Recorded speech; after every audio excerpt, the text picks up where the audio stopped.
Assalamualaikum warahmatullahi wabarakatuh. Kembali lagi di channel Calon Apoteker.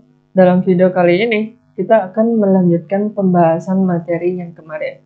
Di mana dalam materi kemarin, kita itu sudah membahas mengenai penetapan harga jual, kemudian perhitungan break-even point, kemudian ada perhitungan laba rugi, dan juga perhitungan economic order quantity. Dalam video kali ini, kita akan melanjutkan pembahasan mengenai manajemen farmasi, di mana dalam video ini kita akan membahas return on investment, kemudian return on asset, return on equity, kemudian inventory turnover ratio, kemudian ada payback period. Oke, langsung saja ke return on investment atau biasa disingkat dengan ROI, ROI. Di mana ROI sendiri yaitu pengukuran besaran tingkat return yang akan diperoleh selama periode investasi dengan cara membandingkan jumlah nilai laba bersih per tahun dengan nilai investasi. Tujuannya untuk mengetahui tingkat pengembalian investasi per tahun. Jadi untuk rumus dari ROI sendiri yaitu total penjualan dikurangi investasi dibagi dengan investasi dikalikan 100, atau total penjualan dikurangi investasi itu bisa kita sebut dengan laba bersih. Kemudian dibagikan dengan investasi dikalikan dengan 100%. Oke, lanjut ke latihan soal. Diketahui sebuah apotek dengan modal 50 juta memperoleh omset sebesar 20 juta. Biaya operasionalnya yaitu sebesar 4 juta dan kemudian HPP-nya itu 6 juta rupiah. Berapakah persen return on investment apotek tersebut? Oke, jadi kita diketahui nih modal awalnya itu 50 juta kan. Kemudian kita itu memperoleh omset lagi nih.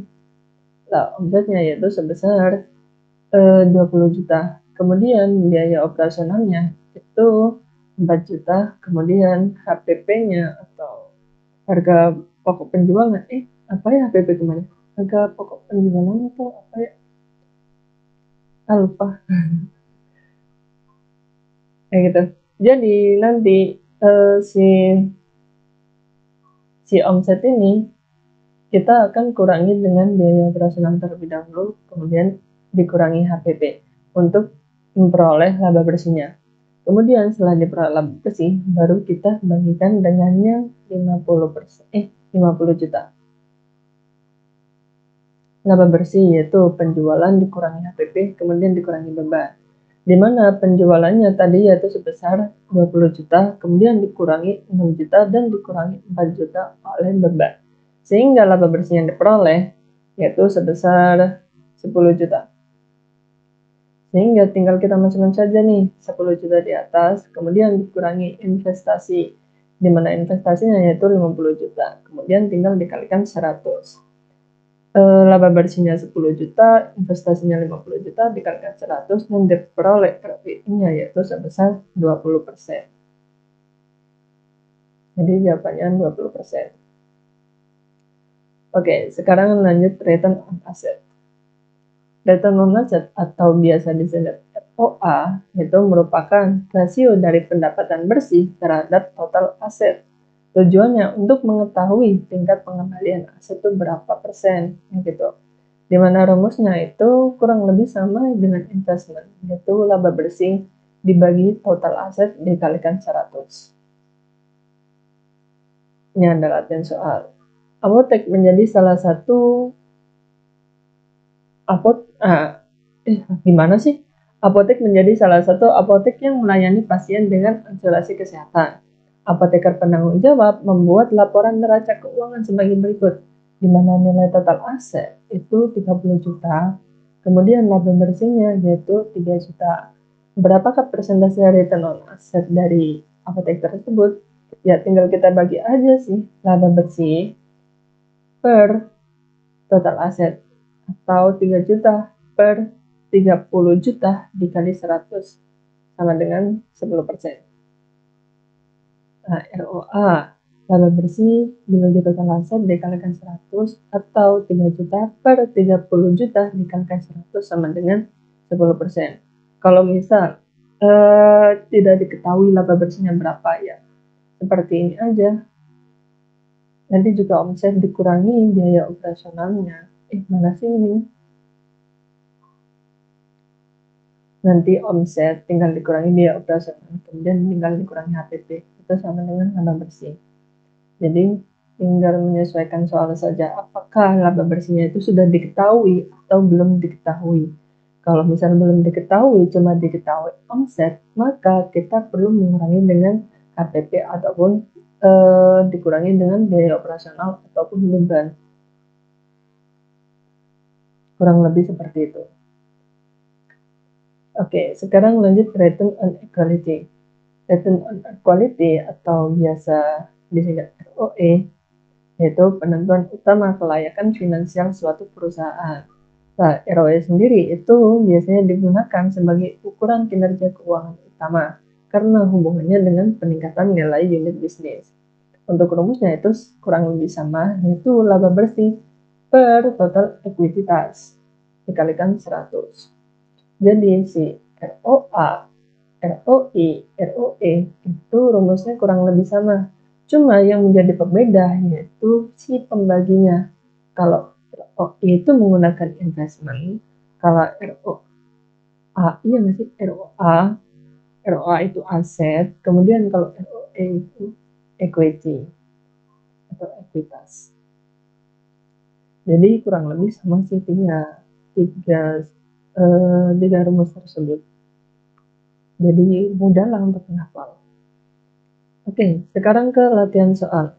Seorang apoteker sedang menganalisis keuangan untuk pengadaan obat kanker. Laba kotor sebelum pajak dari penghasilan obat tersebut yaitu 80 juta. Pajak yang harus dibayar untuk penghasilan obat tersebut yaitu sebesar 7,5 juta. Modal awal pendirian apotek yaitu 150 juta.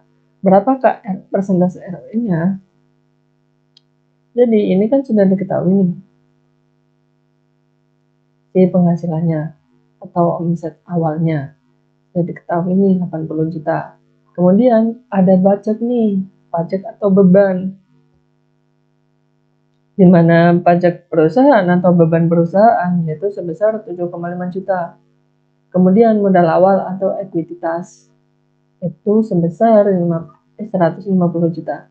Jadi 80 ini untuk memperoleh laba bersih, si 80 juta ini kita kurangi terlebih dahulu dengan 7,5 juta ini. Ketika sudah dikurangi, nanti kita bagi aja, tinggal kita bagi nih dengan si 1.500.000 kayak gitu. Nah nih persentase ROE yaitu laba bersih per total ekuitas kali 100%. Jadi nanti laba bersihnya itu dapatkan dari si 80 ini tadi penghasilannya kemudian dikurangi si beban perusahaan atau dalam soal itu pajak dikurangi 7,5 juta kemudian dibagi 150 juta dikali 100 dan diperoleh hasil yaitu 48,33%. Persentase ROE-nya sendiri itu apabila dia itu mendekati 100, maka itu nilai ROE-nya semakin bagus karena perputarannya tuh semakin besar atau pendapatannya juga semakin besar. Kayak gitu. Oke, sekarang lanjut ke inventory turnover ratio. Inventory turnover ratio atau TOR atau perputaran persediaan adalah untuk menghitung harga pokok penjualan dengan rata-rata persediaan.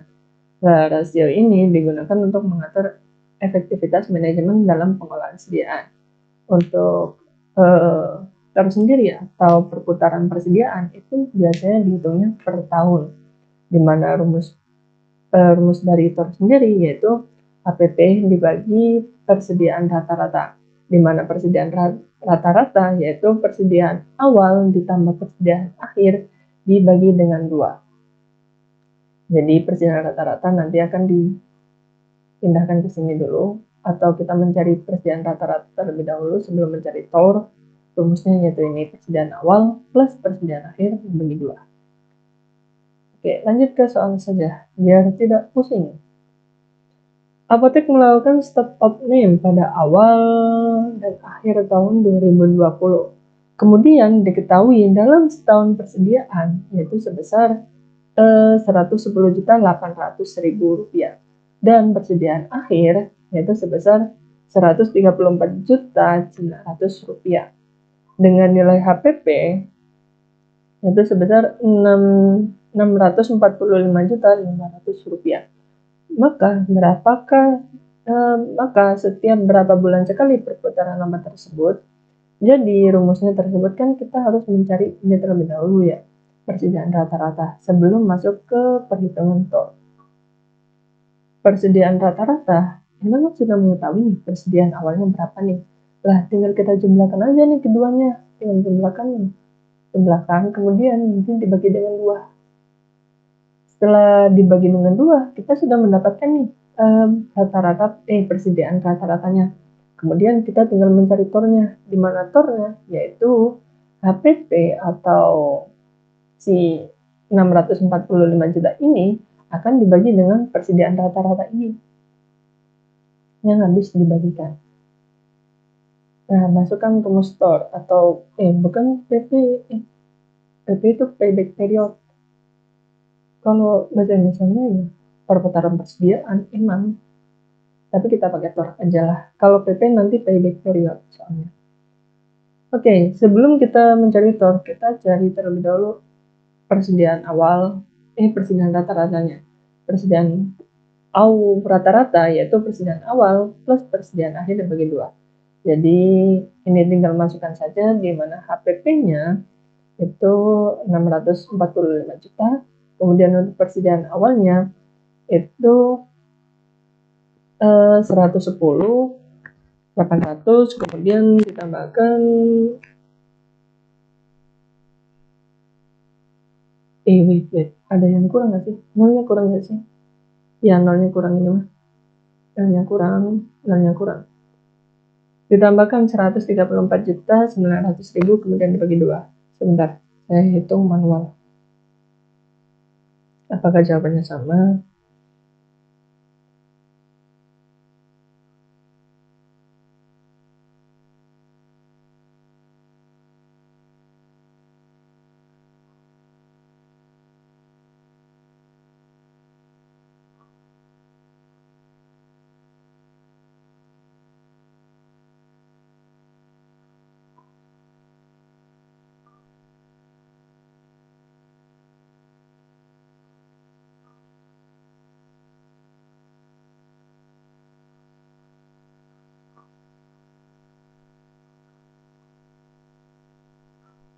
Tuh kan ada yang salah guys.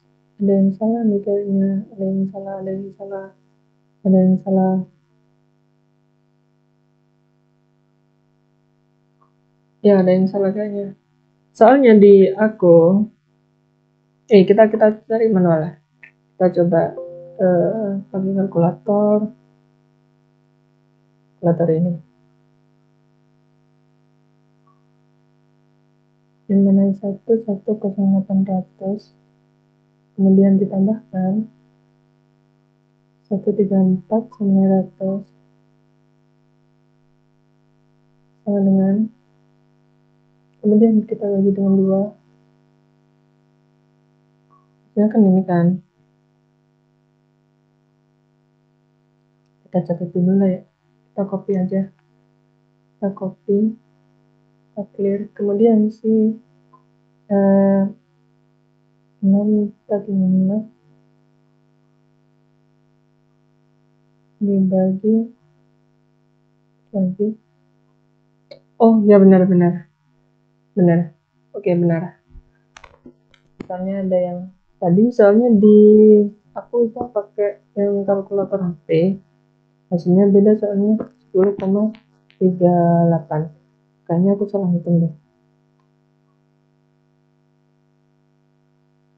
Wait.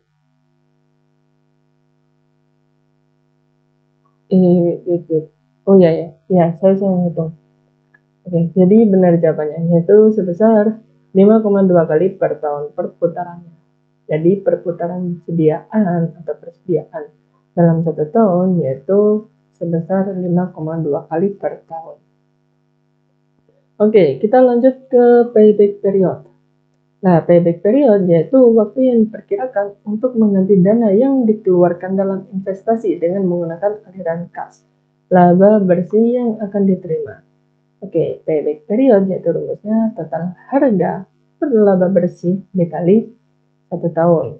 Atau kita menggunakan total nilai investasi per total kas masuk per tahun dikalikan 1 tahun. Nah, sementara ada rumus lain sih dari rumus payback period, yaitu apabila jika arus kas per tahun yaitu jumlahnya berbeda. Kayak misal pada tahun pertama arus kasnya itu sebesar 90 juta. Kemudian pada tahun berikutnya yaitu sebesar 80 juta. Pada tahun berikutnya atau tahun ketiga yaitu sebesar 120 juta. Nah, kita itu menggunakan rumus yang ini. Kita menggunakan rumus yang ini. Di mana rumus payback period yaitu N itu tahun terakhir di mana jumlah arus kas masih belum bisa menutup investasi awal. Jadi nanti investasi awalnya itu ada. Nanti kita akan bahas. Kemudian untuk A itu jumlah investasi awal, kemudian B itu kumulatif arus pada tahun ke N, kemudian jumlah kumulatif. Untuk yang C yaitu jumlah kumulatif arus kas pada tahun ke N plus 1. Nah, kalau begini saja kayaknya pasti akan bingung. Makanya kita lanjut ke soal aja. Oke, kita lanjut ke latihan soal. Seorang apoteker melakukan analisis keuangan apotek. Diketahui hasil penjualan selama setahun yaitu sebesar 150 juta. Sementara modal awal pendirian yaitu sebesar 100 juta. Sedangkan biaya operasional per tahun yaitu sebesar 10 juta nih. Kemudian pada tahun berapakah apotek tersebut untuk mencapai titik PBP itu payback period. Ini kasih PP aja lah. Kita bingung nanti payback period. Jika faktor jual yang ditentukan yaitu 1,25. Oke, jadi kita akan menggunakan rumus yang mana ya? Total, ini, pakai rumus ini. Gunakan rumus yang ini. Total harta atau si modal awal, kemudian dibagikan dengan laba bersih. Nah, kita belum menemukan laba bersih nih.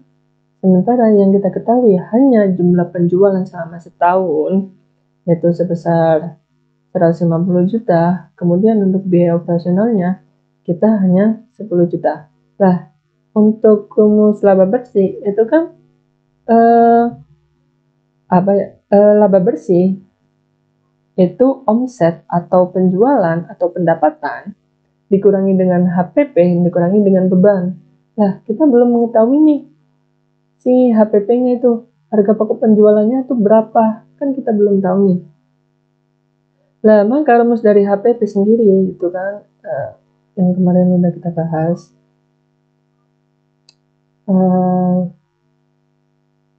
capek pesan, yaitu 1 per faktor jual J faktor jual kemudian dikalikan dengan omset.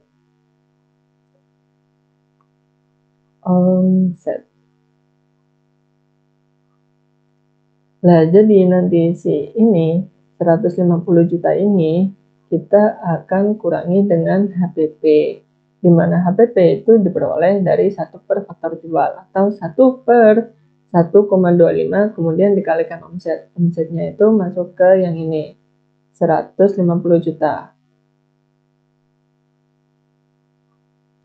Kemudian dikurangi dengan bebannya biaya operasional yaitu sebesar 10 juta. Oke, kita hitung. Oke.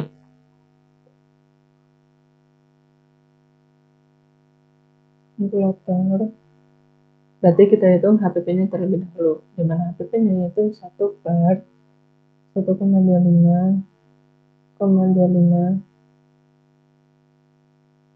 sama dengan, kemudian dikalikan 150 juta, 150. Berarti HPP-nya yaitu sebesar 120.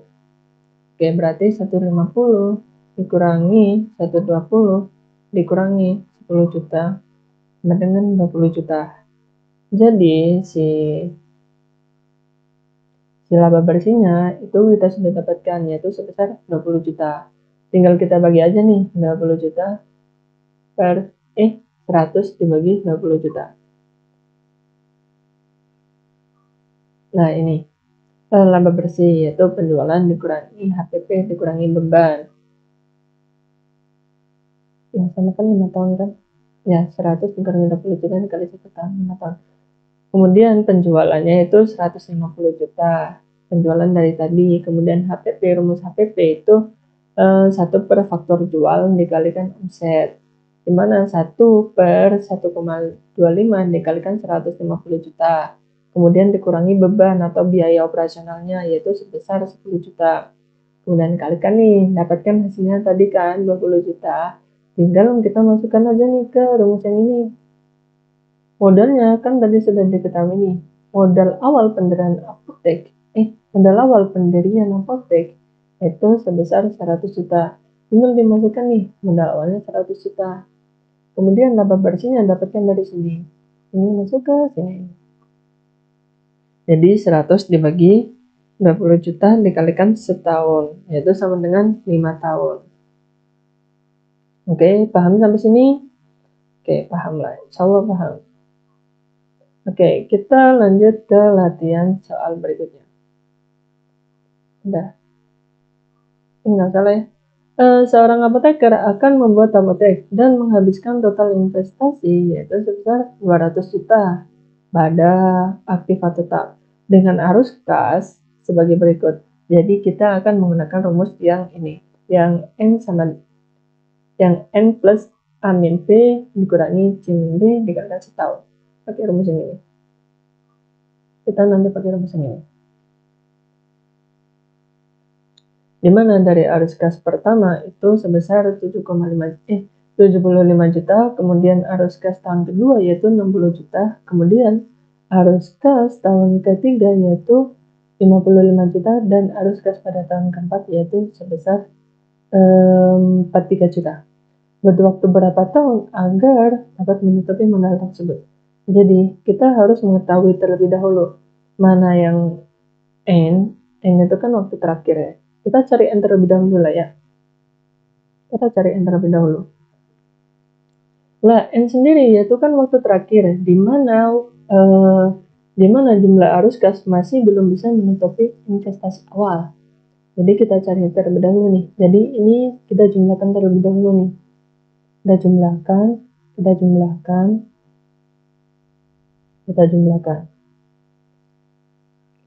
Oke, kita pakai kalkulator terlebih dahulu.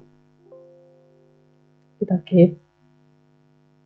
Berarti ini kita clear terlebih dahulu. Berarti 75 juta ditambah 60.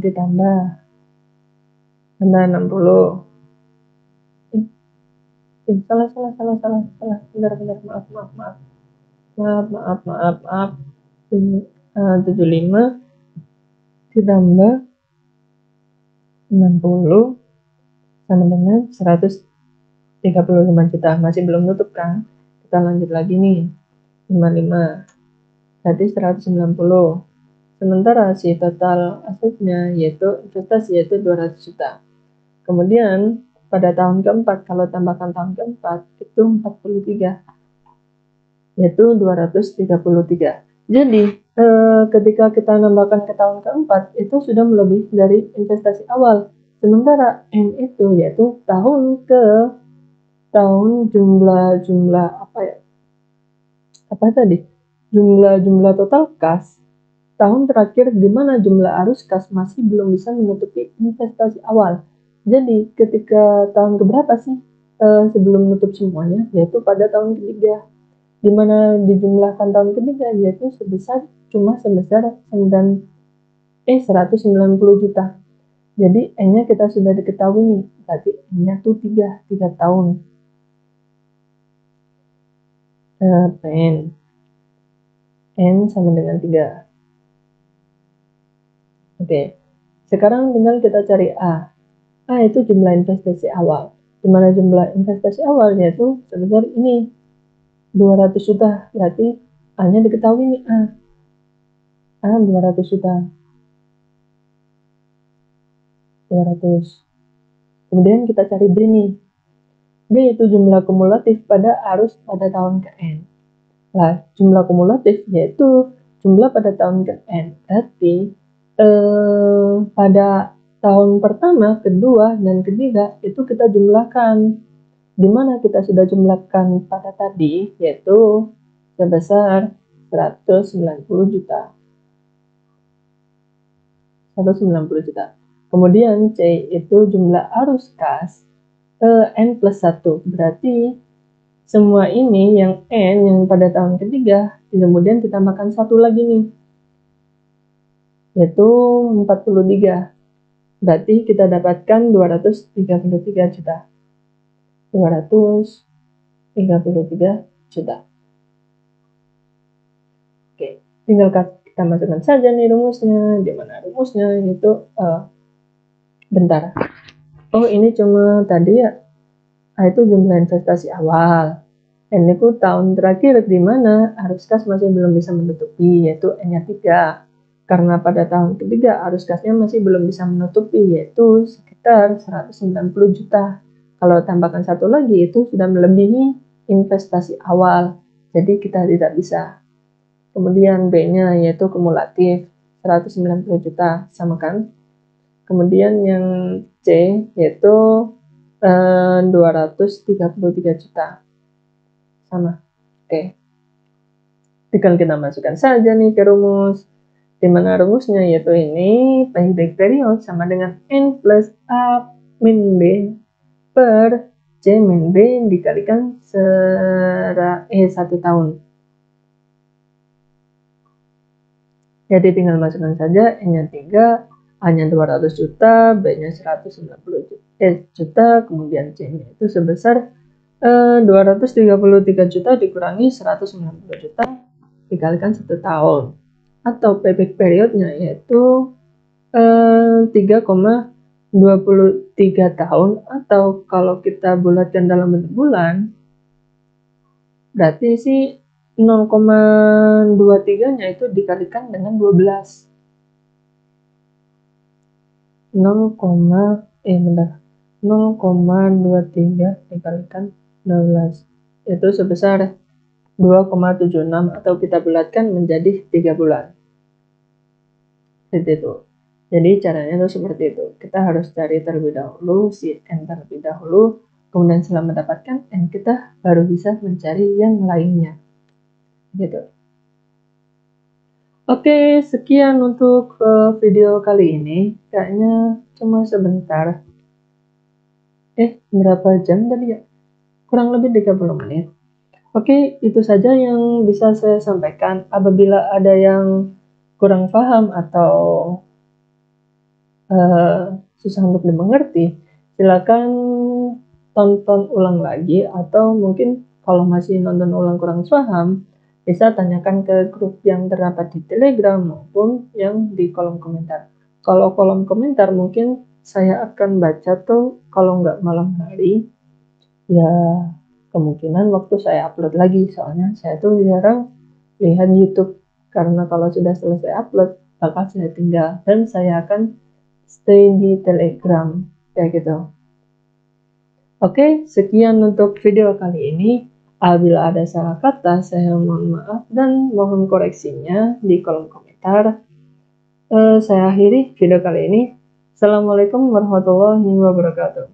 Bye bye.